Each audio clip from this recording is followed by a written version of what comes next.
Di madaanan ng ilang kalsada sa Benguet at Cordillera kasunod ng epekto ng super bagyong Karina at Habagat. Sa Angeles, Pampanga, isa naman ang sugatan matapos gumuho ang pader ng isang bahay sa tabing ilog. Nakatutok si Joan Ponsoy ng GMA Regional TV.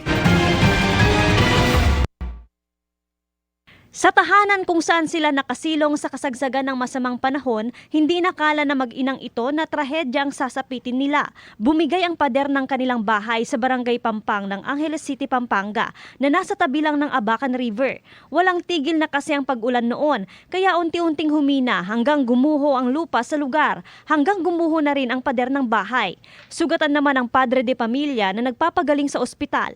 Ipinag-utos na ng City Hall ang forced evacuation hindi lang sa kanilang lugar, kundi sa iba pang malapit sa mga creek at ilog sa lungsod. Yung bahay nila nasa baba, yung malapit sa may Abacan River, yung may tinamahan yung likod ng bahay nila, doon sila nasidente.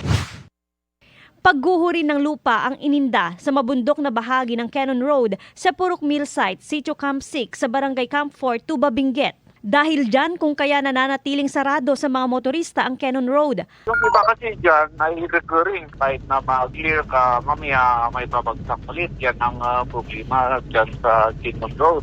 Martes pa nang mangyari ang pagguho dahilan upang may stranded ang ilang residente sa kabilang bahagi ng kalsada. Kahapon ay na-clear ang kalahating bahagi ng daan.